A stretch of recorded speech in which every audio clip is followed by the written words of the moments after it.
Morning, everybody. For those of you who haven't met me yet, I'm Mr. LaCasse, and I have lots of different jobs here, but my title is I'm the assistant headmaster. And one of the things that I've been doing recently is managing TAF's reaccreditation. So I'm going to start my talk off this morning with an announcement, which is not exactly what I had in mind, but we got to do it anyway.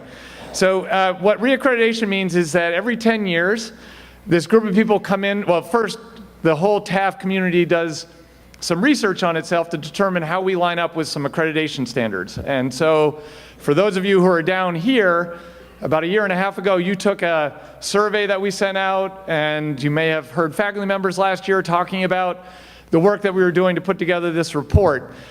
The school does a self-study that we finished last year, and then we bring in a group of people from other schools who come in and check and make sure that we're actually doing what we say we do.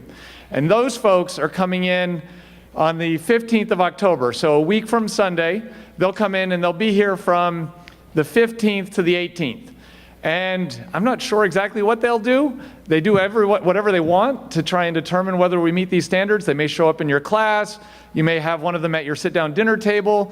There's no telling where they might be. They might just offhandedly ask you a question. So if a kindly person who looks like a TAF faculty member but is not asks you a question, feel free to answer it during those 3 days that they're here. And if you have any questions about reaccreditation, don't ask them now. Please come see me. You all know where my office is. It's right by the T on Main Hall, and I'm happy to tell you lots of wonderful stories about accreditation. If you're having trouble sleeping, it might be a really helpful way to manage that problem. So, that's that announcement. Okay. So another part of my job is to pay particular attention to our community and how we all interact with each other. And so, as Mr. Frew is often reminding me, we have kids from, I think, 44 different countries, 35 different states, a whole host of other descriptors to define who you are and what you bring as individuals to this community. That's great. The challenge is that we all have to come together in this room, as an example, and create a coherent and functional community where we all live and get along with one another in ways that help all of you reach your fullest potential during your time here. Not an easy task for those of us who are faculty trying to lead that, and not an easy task for you all as hormonal adolescents trying to navigate all that we require you to do in this experience. So I'm going to give us 4 things today to think about, to help us think about how we create this community and how we function together. Seem reasonable? Thank you. Ayana? Okay.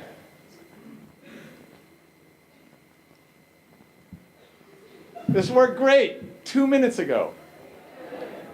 Okay, all right. The first thing I want to talk about is intention versus effect. So, we've got 4 things underneath here. When we talk about intention, when I got up here this morning, I have very clear intentions about what it is that I hope will happen to all of you as a result of this talk. Now, the reality is, in spite of my best intentions, I have no idea what you all are going to experience. Each of you has your own perspective on what's happening here, and you're each going to take something different away from this. So, in spite of my best intentions, what actually matters is the effect I have on all of you. And so it's important for me to try and figure out what that effect is as I try and understand the community. Correspondingly, you each have great intentions, as far as I know, to do the best that you can do while you're here at TAF for everybody around you. Safe to say? Anybody in here a psychopath who doesn't have the best intentions of the community? Didn't think so. All right? That's good. Okay, so with that in mind, we're assuming that we all have good intentions. Imagine this. You're walking down the hall and you say hello to somebody. Some of you may have noticed I try and say hello to everybody I see. All right? Somebody doesn't say hello back to me. What should I do in that circumstance? Should I assume that that person had the intention of snubbing me? Should that be the first place I go? I heard some yeses. That's a rough assumption to make. No is also a possibility of being accurate, right? At the same time, I don't really know unless I engage with that person and ask them. and say, did I somehow hurt your feelings? Are you upset with me for some reason that you decided to snub me? Did you not hear me? Did you not know who I was? Did I embarrass you somehow? I don't know what my effect is unless I ask that person what my effect is. So I'm going to ask that we do a couple things. One, I'm going to ask that we assume good intent as we approach any interaction with other people. And so if that person responds in a way that I don't really understand, I'm going to assume that their intention was good. And if it strikes me as something other than good, I'm going to give feedback about it, about the effect of their action on me, and I'm going to solicit their feedback on things that I may have done to affect them. Does that all sound reasonable? Okay. So, and small actions can make a big difference. It's incredible how powerful saying hello to somebody in the hallway can be on a daily basis. Don't underestimate your ability to positively affect somebody's day simply by saying hello. That's just one of many small things you can do. So, number 2 is perception versus reality. So, this cat metaphor in the corner can be read lots of different ways. And again, as we think about perception versus reality, is the kitty think it's the lion? Is the kitty actually a lion? Is there actually a lion in a window looking at the kitty? There are all kinds of ways you could interpret that, right? But for that cat to understand what's going on, the cat has to ask some questions to try and figure out what's actually happening in this scenario, right? And so it's up to the cat to interrogate reality, to ask questions about what's happening in that space and in that time, to try and understand whether that cat's perception of reality is actually what's happening. And I really like this last quote, which is, reality that is which, when you stop believing in it, does not go away. So just because you don't believe in it, you should continue to interrogate that reality to make sure that you didn't miss something. Does that make sense? Okay. Thank you for that feedback. All right. So, knowing versus learning. I have a good friend who's a developmental psychologist, and she's done a lot of work, particularly on the experience of females as they grow and develop. And does anybody in here refer to a co-ed group as, hey you guys? Do people do that? Okay. My friend who's a developmental psychologist tells me that, or she informed me at one point in my life, that if you use hey you guys for a co-ed group or even a single-sex group who happens to be made up of females, you're actually doing damage to their brains. As in, you are changing their self-perception in a way that is harmful. Does that make sense? I hear some snickering, maybe? Okay, but think about this for a second. At that moment, prior to that, I had used hey you guys all the time as a way of greeting any group of people that I came across. At that moment, I came to understand that I might be having a negative effect on other people in a way that I had not previously imagined. That's kind of a big deal. So I had to decide what I wanted to do about that. So there are a couple pieces to this. One is what I had to do as myself. I had to be humble enough to say, and interrogate reality and say, what does this information mean to me? How is it going to affect my behavior and my interactions with other people? I had to be humble enough to do that. And I had to be authentic enough to know that I really don't want to hurt anyone that I come in contact with. It's really important to me to keep everybody safe. So as a result of that, I had to change my behavior. I had to make a choice based on that information. I had to recognize that what I thought I knew was inaccurate, and I had to learn and adjust. Everybody following me on this? You will not hear me say, hey you guys, to anything other than a group that is, at least to my knowledge, self-identified as male. Does that make sense? I will say things like, hey folks. I will say things like, hey everybody. I'll say things like, hey you two. Have you ever heard that one? All right.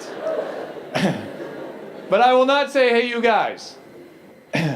So, and by the way, I would love it if everybody else would take the same concept under advisement and make that small adjustment. So, some of you may have noticed I have this quote on my door. Be a learn-it-all, not a know-it-all. If I had said and dismissed, that doesn't make any sense, I'm just going to dismiss that, I would be affirming my own perception and not learning from that interaction and changing things that might be quite helpful to people I want to be helpful to. So I've got to be continually vigilant and learning and challenging my own assumptions about the world and how it functions. I've got to be learning. What I know is always under scrutiny. Does that make sense? Okay. So let's take this to the logical extreme. I've talked about 3 things that really have to do with me and my actions. Now I'm thinking about how this turns into this communal question. So, the bottom line is intolerance of others, if I decide that I don't like somebody else, is automatically going to make our community dysfunctional. You all follow me on this? You cannot have community and hate go together. It's just impossible. So if you feel that you cannot engage with somebody else or that they are less than, you need to look at that closely right now. You need to be open to having dialogue and doing that analysis like I did with the Hey You Guys thing, and examining whether there might be some truth in the things that I'm learning and growing and developing on each day. So, the reason I bring this up is because of this quote by the guy sticking his tongue out on the side. The aim of education must be the training of independently acting and thinking individuals who, however, see in the service to the community their highest life problem. Irina, what's our school motto? Thank you. All right.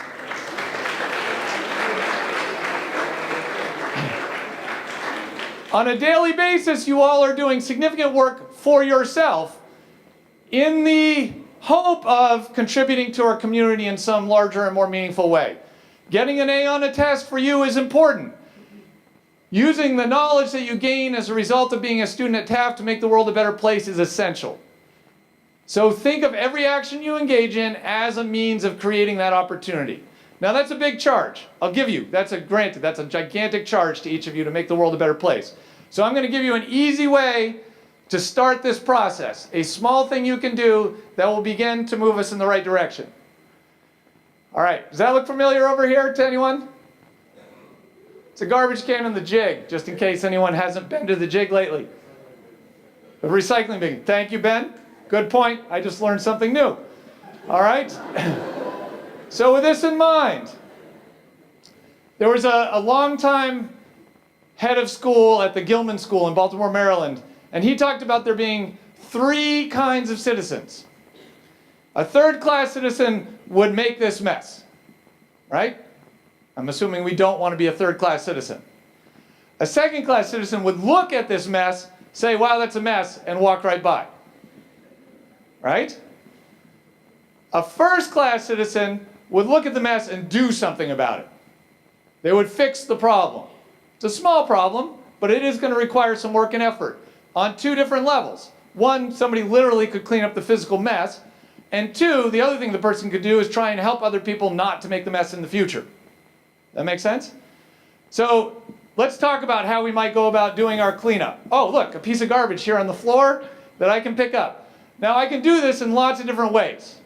I can just subtly go up and pick up the piece of garbage and put it in my pocket, which is sort of what Mr. Finney did. He wore 3-piece suits, was always a very dapper guy as I understand it, but he would walk around with trash stuffed in his pockets from picking up all the trash that he saw. So you can be dapper and still, you all know the word dapper? All right, good. And still pick up lots of trash. So that's one model. Another model is a little bit more like, I don't know, you can decide, but it's the, how you doing? How's it going? Good to see you, Ayana. How's it going, Amelia? Got some trash here, thanks.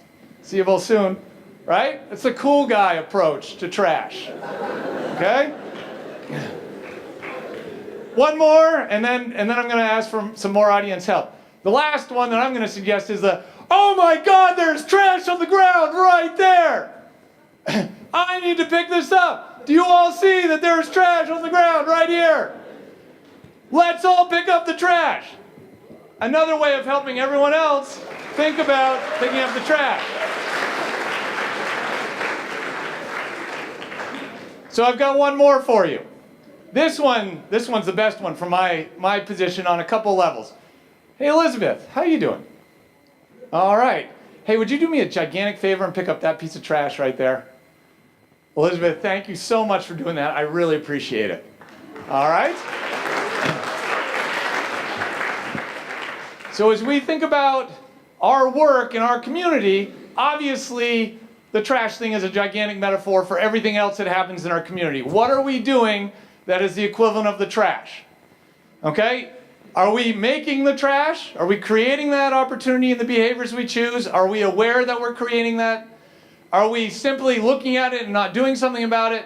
Or more importantly, are we trying to address those problems and figure out how to make them better? The challenge with being a first-class citizen, Elizabeth just demonstrated first-class citizenship. Fantastic job, Elizabeth. Thank you. The one challenge with this is, though, is that Elizabeth is only a first-class citizen until she has another opportunity to be a first-class citizen. So as long as that piece of trash shows up on the floor, because it's going to, right? Elizabeth has the obligation to continually work at being a first-class citizen. She has not solved the problem of being a first-class citizen forever and ever. She cannot walk around and say, I am a first-class citizen because that one day when Mr. LaCasse asked me to, I picked up that piece of trash. She needs to every day work on being a first-class citizen, which I know Elizabeth does, and I appreciate that. Thank you, Elizabeth.